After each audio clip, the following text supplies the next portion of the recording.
Olá, pessoal. Um novo concurso do IBAMA já foi autorizado e deve ter seu edital lançado até janeiro de 2025. A promessa é que agora, em setembro, já seja divulgada a banca organizadora do próximo certame. Lembrando que o último que aconteceu em 2021, o Sebrasp foi escolhido. Vamos ficar aqui na torcida, né, para logo, logo ser divulgada a nova banca, o edital ser lançado também. E nada melhor que conhecer um pouquinho a carreira, o órgão, e é por isso que eu vou conversar hoje com o João Felipe Paes, que é analista ambiental do IBAMA, ex-aluno do Estratégia. Já tive o prazer de conversá-lo quando ele foi aprovado no concurso. Então, João, é um grande prazer conversar agora com você como servidor público. Obrigado por ter topado participar, falar um pouquinho sobre a sua carreira. E para a gente já começar, eu queria que você se apresentasse para as pessoas que estão nos assistindo. Oi, Thaís. Obrigado pela introdução e eu que agradeço a oportunidade de estar aqui novamente falando com vocês do Estratégia, que me ajudaram aí durante o meu percurso de concurseiro. Então, meu nome é João Felipe Paes, tenho 29 anos de idade, sou formado em Engenharia Ambiental pela Universidade Federal do Ceará, também tenho especialização em Engenharia de Segurança do Trabalho. Desde 2022 trabalho no IBAMA, mais especificamente na diretoria de licenciamento ambiental. Hoje estou aqui para falar um pouquinho mais com vocês, né, a convite do Estratégia Concurso, sobre como é que é o meu trabalho lá, como é que trabalhar num instituto tão importante, né, como o IBAMA. Só lembrando que, né, a escolha de pedir essa entrevista para o Felipe foi porque a previsão é que tenha 130 vagas para analista administrativo e mais 130 vagas para analista ambiental. A gente não sabe ainda quais os temas, né, como vai ser essa distribuição, mas poder conhecer um pouquinho o cargo vai ajudar muito. Então, para a gente começar de forma mais ampla, né, qual que é a importância do IBAMA? O IBAMA, ele é o órgão executor no Sistema Nacional de Meio Ambiente, né? Então, ele é o principal órgão do governo federal que executa a nossa Política Nacional de Meio Ambiente, instituída lá nos anos 80, né? Então, o IBAMA ele tem uma série de competências e atribuições relacionadas a licenciamento ambiental, a fiscalização ambiental, atuação nas emergências, prevenção e combate a incêndios florestais, autorizações e regulação de produtos químicos, agrotóxicos. Então, o IBAMA ele atua tecnicamente em várias áreas, né? E com base e nós somos profissionais de várias formações para que juntos a gente possa exercer todas essas atribuições do IBAMA. Então, por isso nós temos até, inclusive, 4 diretorias, cada diretoria tem suas várias coordenações, porque são várias atribuições que o IBAMA exerce, juntamente também com o ICMBio, que é o outro órgão executor do Cisnama, né? Mas que o ICMBio, ele especificamente, ele faz a gestão das unidades de conservação, enquanto que o IBAMA ele engloba uma série de outras atribuições. Uhum. Então, basicamente, a nossa função é garantir a execução da nossa Política Nacional de Meio Ambiente. A gente está falando aqui sobre o cargo de analista ambiental, eu citei analista administrativo, né, que vai vir com vagas no próximo concurso, mas de forma geral, quais são os cargos passíveis de entrada via concurso público no IBAMA? No regimento, né, do IBAMA, a gente tem os cargos de analista ambiental e administrativo e também temos os cargos de técnico ambiental e técnico administrativo. Esses últimos são de nível médio, certo? Enquanto que os de analista são de nível superior. Qualquer nível superior já permite o candidato a concorrer a uma vaga para analista, seja administrativo ou ambiental. O analista administrativo ele vai exercer uma atividade meio no IBAMA, né? Ele certamente será lotado na diretoria de planejamento, administração, e já o analista ambiental ele vai atuar na atividade finalística do IBAMA de proteção ambiental, qualidade ambiental, licenciamento ambiental ou na diretoria de biodiversidade, né? Uhum. Então, basicamente são esses 4 cargos passíveis de serem alcançados por meio do concurso público.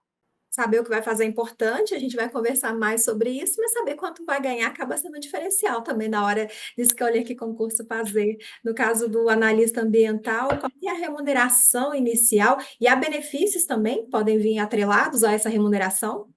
Atualmente, a remuneração inicial, né, ano passado teve um reajuste aí de 9% do governo, também teve reajuste em alguns auxílios. Atualmente, a remuneração inicial ela é por volta de R$ 9.000, por conta de que quando o servidor ele entra no seu primeiro ano, ele recebe somente a gratificação de desempenho correspondente a 80 pontos. Se você olhar a estrutura, né, da remuneração, a tabela do plano de carreira do IBAMA, você vai ver que a gente tem vencimento básico, a gente tem gratificação de desempenho e a gente também tem gratificação de qualificação. Aí essa gratificação de desempenho é que quando a gente entra, a gente recebe 80 pontos dela. Aí a partir do segundo ano a gente já passa a receber 100. Então, se você olhar na tabela do plano de carreira do IBAMA, o inicial ele é 10 mil e pouco, mas o servidor, quando ele entra, ele acaba recebendo 9 mil, porque ele não recebe 100 pontos da gratificação de desempenho. E com relação à sua pergunta sobre benefícios, né? A Uhum. gente recebe também o auxílio alimentação, né, do governo federal, do executivo, né, que hoje está em R$ 1.000.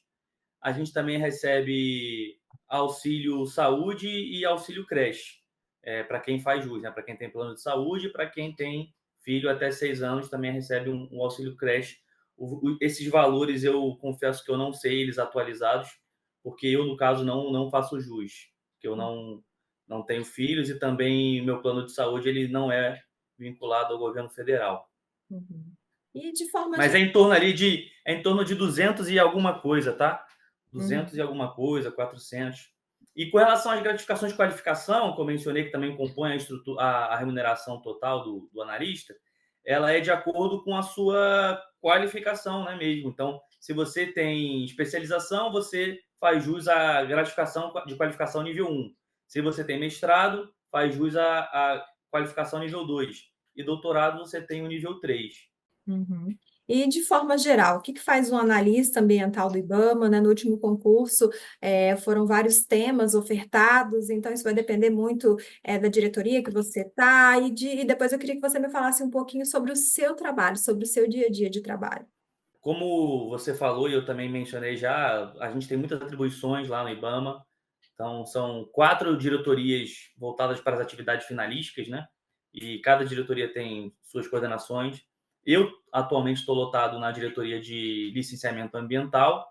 Então, eu consigo explicar um pouco melhor como é que é o trabalho dentro dessa atribuição de licenciamento ambiental. Mas lembrando que existem várias atribuições. Então, tenho colegas que foram lotados nas emergências ambientais, que são aqueles que vão atuar, por exemplo, quando ocorre um grave acidente ambiental, como de Brumadinho, de Mariana.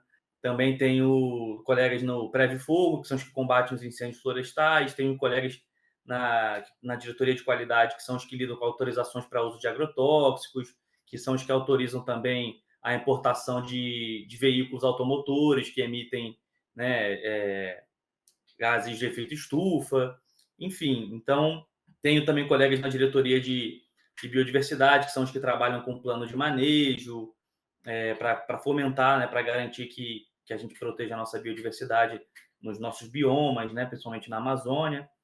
Mas agora, com relação ao licenciamento ambiental, meu trabalho ele é justamente de licenciar atividades, empreendimentos que são passíveis de causar significativos impactos ambientais. Então, para esse tipo de atividade, a legislação ela exige que o empreendedor ele adquira uma licença ambiental, que aqui no Brasil, via de regra, é uma licença trifásica. A gente trabalha com licença prévia, licença de instalação e licença de operação. De acordo com a tipologia do empreendimento, o processo ele vai para uma coordenação específica lá da nossa diretoria. Existem coordenações que licenciam especificamente hidrelétricas, por exemplo, e coordenação que licencia empreendimentos marítimos e portuários. Então, a nossa organização interna visa licenciar de acordo com a tipologia do empreendimento. E nessa análise que a gente faz para efeito de conceder licença, né? O trabalho do analista basicamente é de analisar o estudo ambiental que o empreendedor apresenta para a gente. A gente vai emitir a equipe técnica, né, vai emitir um parecer técnico com a análise desse estudo ambiental essa análise ela é dividida pelos meios, né? Existe o meio socioeconômico, o meio físico, o meio biótico, que engloba fauna e flora. Então, a gente vai analisar esses impactos ambientais do empreendimento, faz uma avaliação desses impactos, e a gente conclui o parecer favorável ou contrário à emissão daquela licença para aquele empreendimento. Aí a gente pode solicitar, geralmente é o que a gente faz, vistoria técnica nesse empreendimento, então a gente vai a campo para confirmar as informações que estão no estudo ambiental e também para poder coletar informações adicionais, para, enfim, concluir o parecer técnico e encaminhar, né, para a consideração superior, que é quem, de fato, faz a tomada de decisão, né? Você falou sobre ir em loco, né? Quando a gente fala em IBAMA, a gente vê reportagens até em jornais de nível nacional, a gente vê os colaboradores do IBAMA, os servidores, né, com aquele colete, às vezes acessando lugares bem remotos. Como que é a questão de viagem? No seu caso, é muito comum, né? Isso vai depender muito também da onde você está lotado em relação ao tema que você trabalha. Eu viajo bastante. A frequência e as oportunidades de viagem dentro do trabalho lá do IBAMA vai depender de em qual setor você trabalha, de fato. O setor de licenciamento, né, é um que te permite viajar bastante, justamente porque a gente trabalha com empreendimentos do Brasil inteiro. E então a gente tem que vistoriar esses empreendimentos, a gente tem que fazer o acompanhamento também, mesmo depois da emissão da licença de operação. E então a gente acaba que viaja bastante, assim, o servidor ele tem bastante possibilidades de conhecer o Brasil enquanto trabalha a serviço do IBAMA. Mas fora mesmo do licenciamento ambiental, também vejo colegas viajando, participando de conferências nacionais, às vezes até conferências internacionais também. Tem um colega que esse ano foi para a Irlanda, para a Conferência Internacional de Avaliação de Impactos. O IBAMA e o governo federal têm acordos com várias organizações de outros países, então existe uma troca de conhecimento e uma troca de experiência com esses países, e o IBAMA sempre envia alguns representantes para esses eventos. Então, tem um colega que trabalha no Prévio Fogo, né? E recentemente ele foi lá para o Peru, porque o Peru estava tendo um evento onde acontece essa troca de experiência do manejo do fogo. Então, ele foi lá representar o Brasil e o governo federal.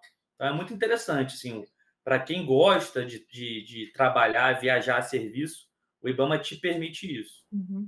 Até uma curiosidade, né, baseada aí na sua experiência, é claro que isso deve mudar, não pode ser que um mês viaje mais, um mês viaje menos, que fique alguns meses direto sem viajar, ou viaje alguns com mais frequência, mas se fosse tirar uma média aí, quantas viagens você faz, ou por mês, ou a cada 2, 3 meses?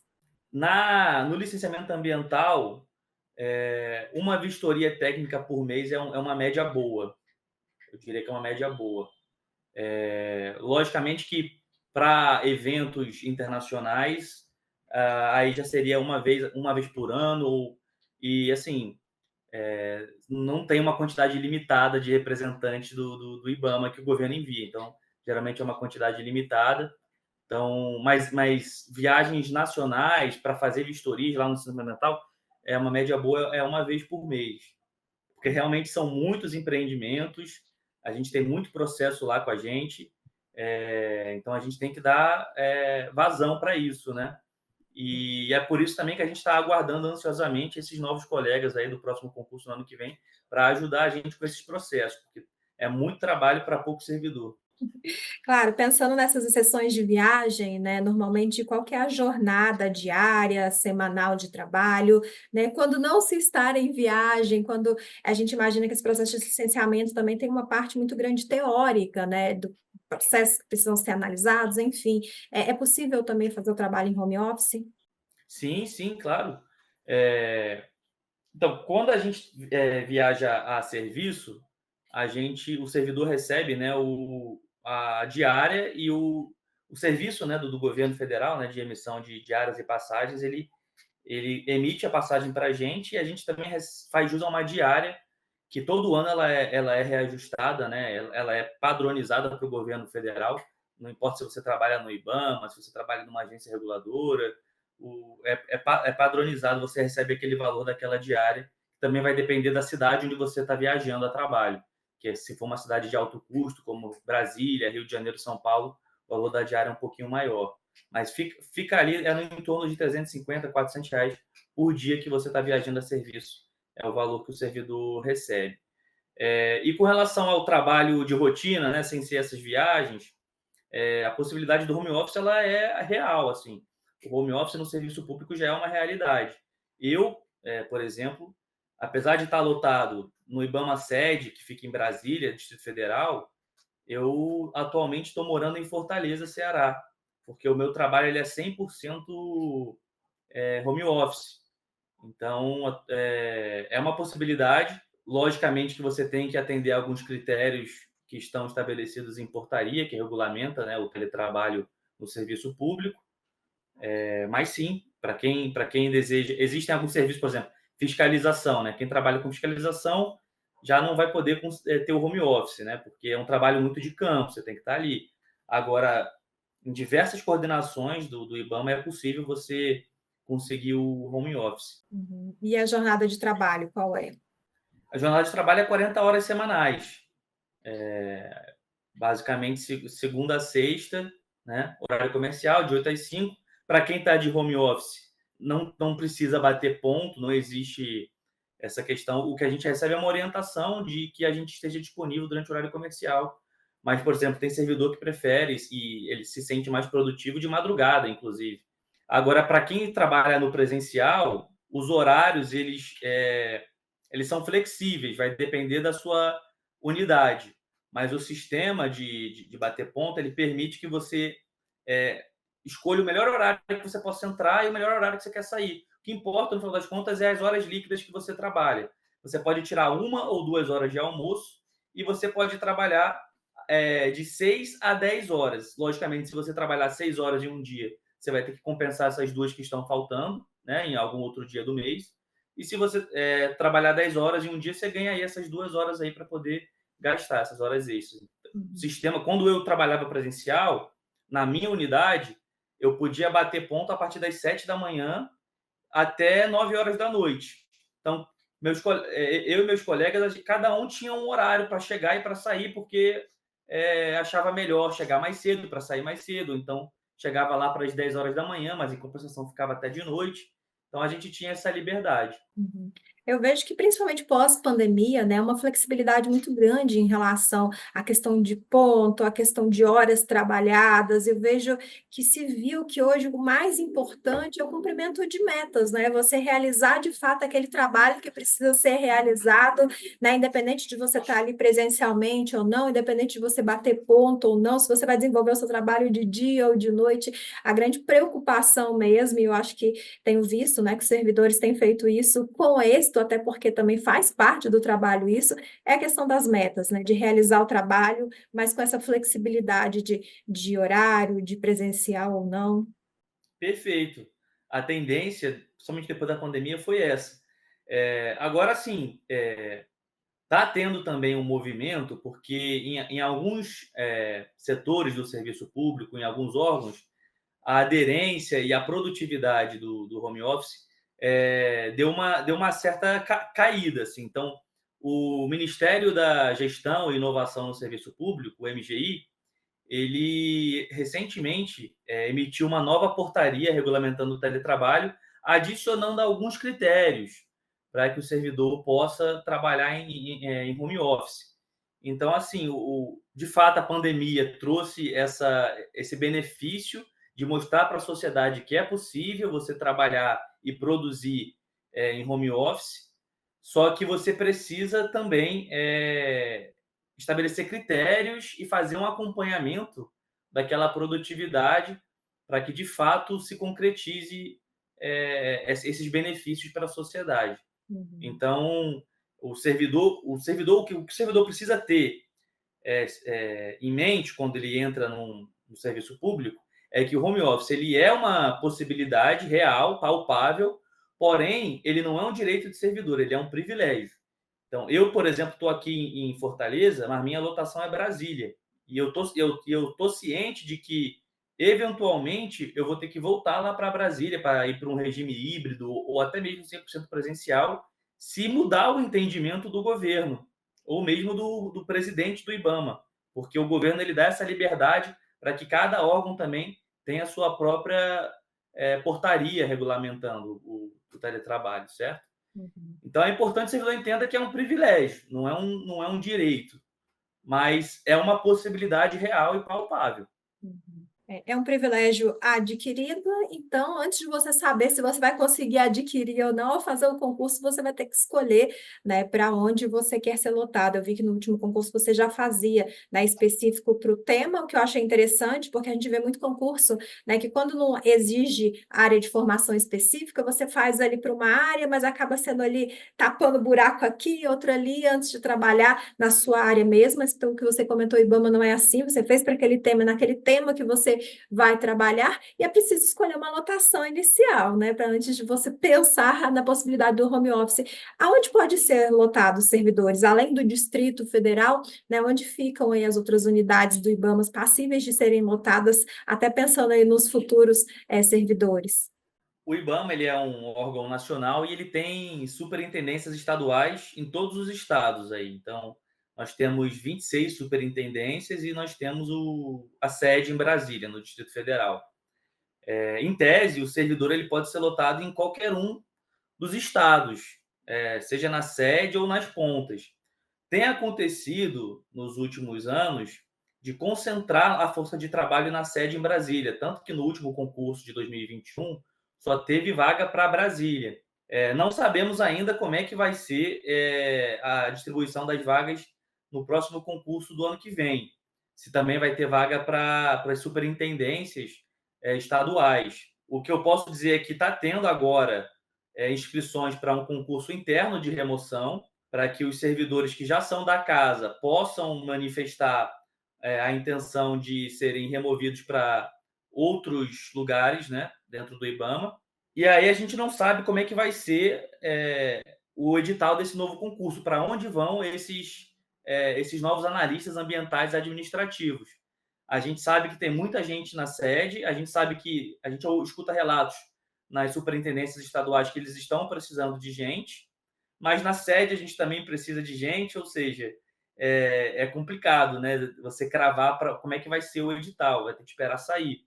Mas o legal é que, por mais que você comece indo para um lugar que você não goste muito, é uma possibilidade futuramente você participar de uma remoção interna e conseguir ser removido para um lugar que você goste mais, ou de repente até mesmo um local onde você vive atualmente, onde você tem família.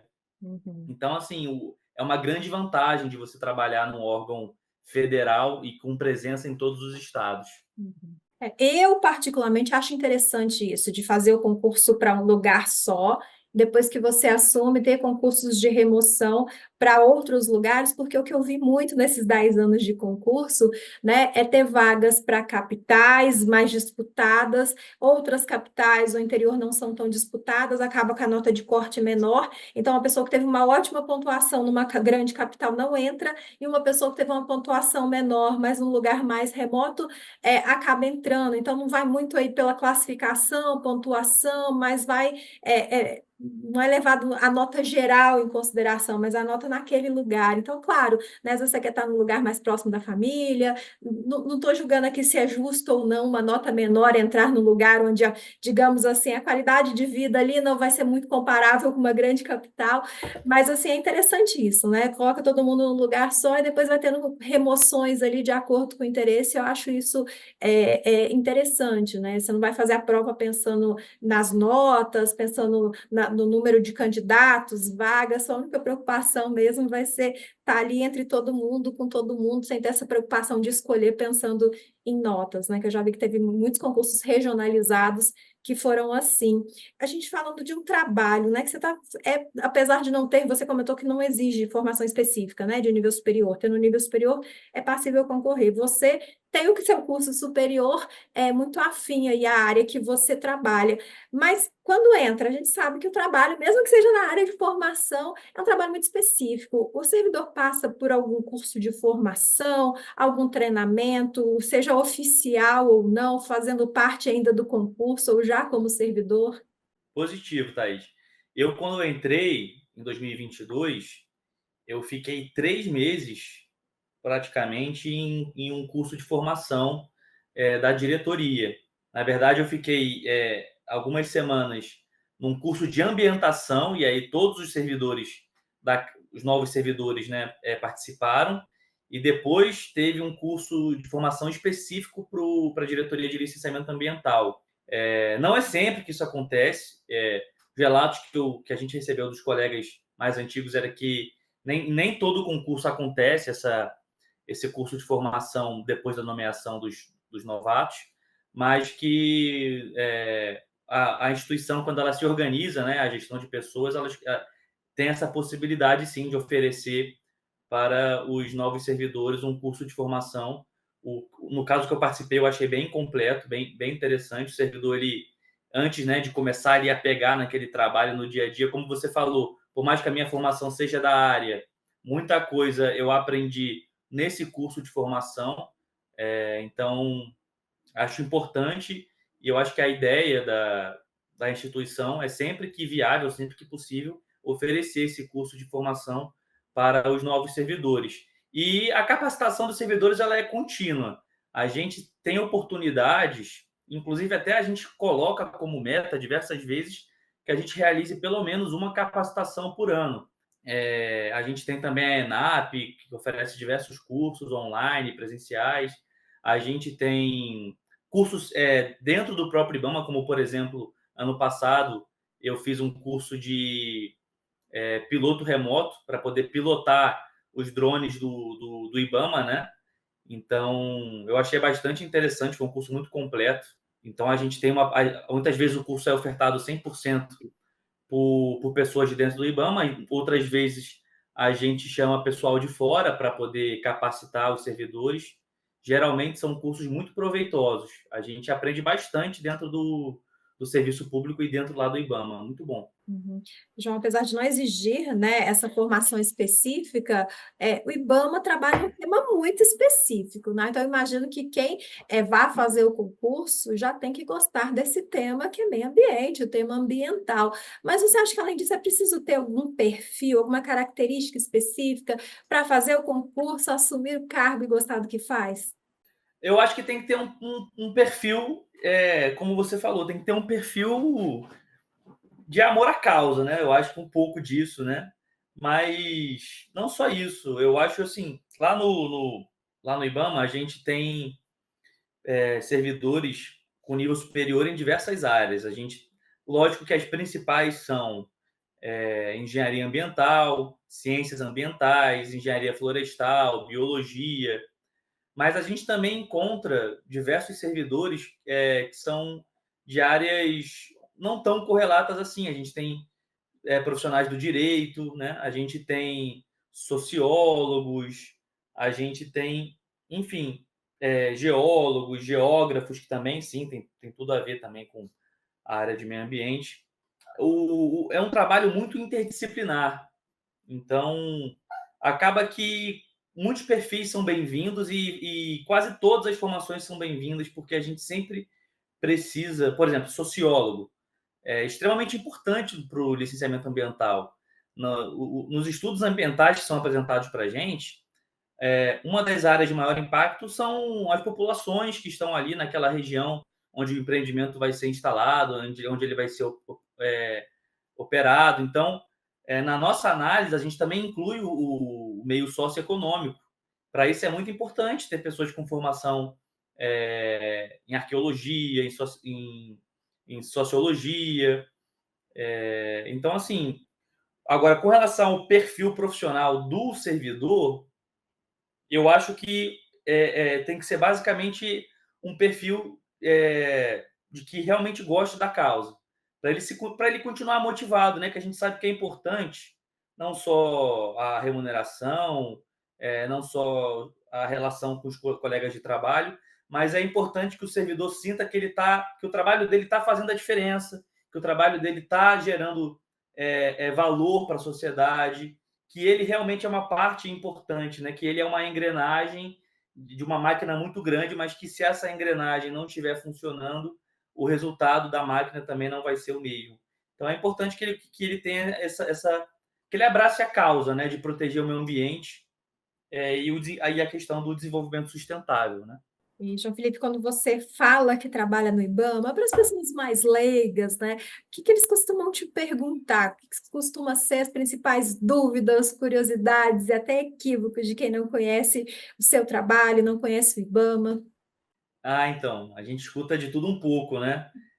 O que eu mais escuto quando eu conheço alguém, essa pessoa não sabe que eu sou do IBAMA, e aí ela fica sabendo, às vezes ela chega para mim e pergunta: Poxa, meu tio tem um passarinho tal, como é que eu regularizo essa situação? Sendo que eu nem sou da fiscalização nem nada. Então, assim, eu particularmente não tenho ideia do que essa pessoa vai fazer para regularizar o passarinho dela. Então, eu acho que as pessoas, às vezes, elas acabam que atrelam muito o IBAMA a essa questão da fiscalização de tráfico de animais silvestres, ou mesmo a questão do desmatamento lá na floresta amazônica, né, do combate a esse desmatamento. Mas o IBAMA ele é muito maior que isso, né? Lógico que essas atividades são extremamente importantes, mas a gente também trabalha com muitas coisas que o cidadão, né, o indivíduo, muitas vezes nem suspeita, assim.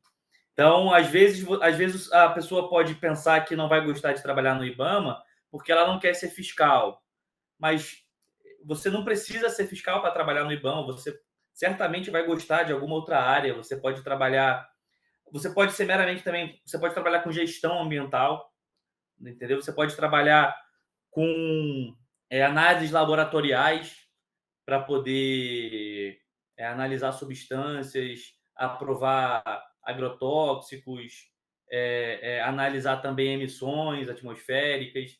Então, assim, o IBAMA ele te permite diversos lugares em que você pode trabalhar. Então, eu acho importante a pessoa que está interessada, né, o concurseiro que está interessado nesse concurso, dar uma olhada na estrutura do IBAMA, pesquisar, né, lá no gov.br, como é que é a estrutura do IBAMA, as coordenações, e você pode começar daí e depois você, quando encontrar alguma coordenação que você acha que você possa gostar de trabalhar, pesquisar mais a fundo sobre ela no Google mesmo, que você vai encontrar diversas informações Uhum.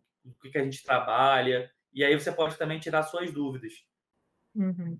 Eu vejo que essa questão da fiscalização, eu acho que é o mais divulgada nas mídias, né? Então, até como jornalista, eu gosto muito de ver noticiários, né, para ver o que que é notícia aí no país, e a gente vê que realmente, assim, essa questão de tráfico de animais, essa questão da fiscalização ambiental, desmatamento, é o que vira mais notícia e acaba sendo o que as pessoas mais têm conhecimento, mas é interessante as entrevistas como essa justamente para isso, né? Para o povo, às vezes, leigo ali, saber essa parte é o suficiente, mas para quem quer trabalhar lá dentro, é preciso saber um pouco de tudo, até para você escolher aquela área que vai ter mais afinidade com você, com aquilo que você busca para a sua vida profissional.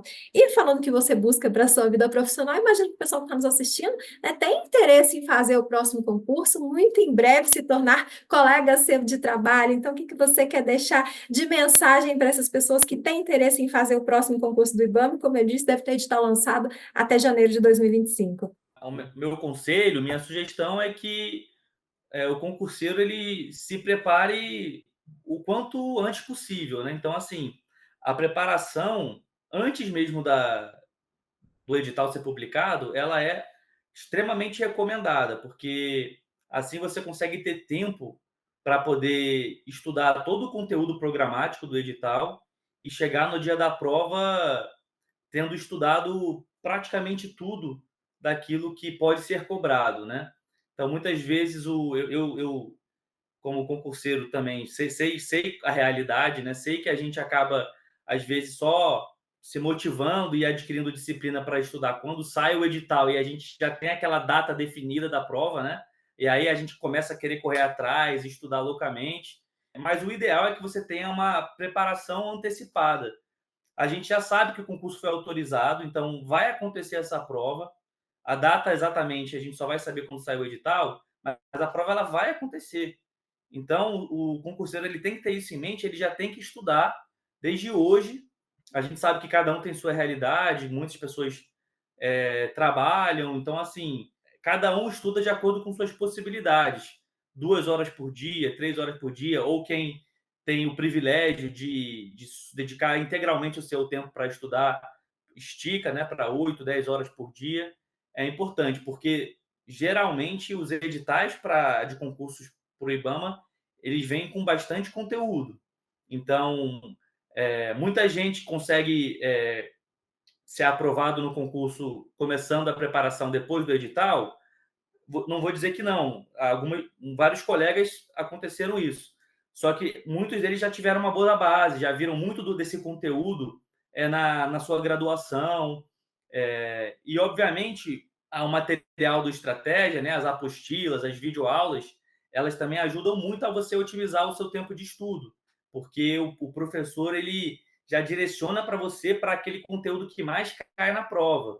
Então, é importante também para o concurseiro ele otimizar o seu tempo escolhendo o melhor material, o melhor curso. Que para concursos como o do IBAMA, eu acredito que o Estratégia seja o melhor.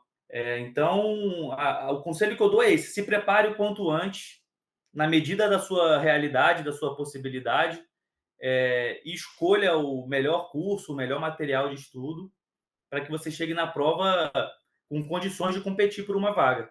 Não existe fórmula mágica para passar em concurso, né? Cada um tem ali a forma de como vai dividir o seu dia, como vai dividir e quantas matérias vai estudar por dia, mas existe ali uma base comum que todos aqueles que foram aprovados fizeram, né? Então, até para ajudar o pessoal, eu vou deixar o link aqui embaixo da entrevista que o João deu à época que ele foi aprovado, falando como foi a jornada dele até essa aprovação. Então, João, como eu disse, eu fico muito feliz, né, da gente ter conversado há pouco tempo, né, falando aí da sua aprovação e hoje poder conversar com você do outro lado, como servidor público. Então, mais uma vez, muito obrigada pela sua disponibilidade.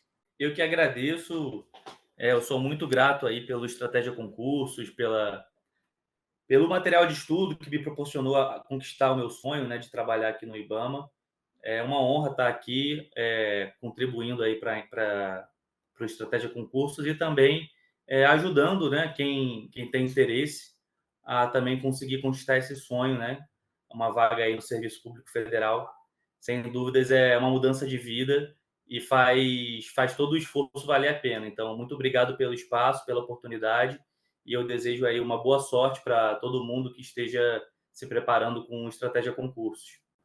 Eu que agradeço, João, e quero lembrar o pessoal, né? Quem quiser ir ficar mais por dentro, acompanhar, melhor dizendo, né? Todo o desenrolar do concurso, como eu disse, já foi autorizado, está na fase de escolha de banca, muito em breve deve sair o edital, não só o concurso do IBAMA, mas outros concursos também, é só acessar nosso site, estrategiaconcursos.com.br. João Felipe, mais uma vez, obrigado, e espero muito em breve você que está do outro lado fazendo uma entrevista com você também, como aluno aprovado da Estratégia. Um grande abraço, tchau, tchau.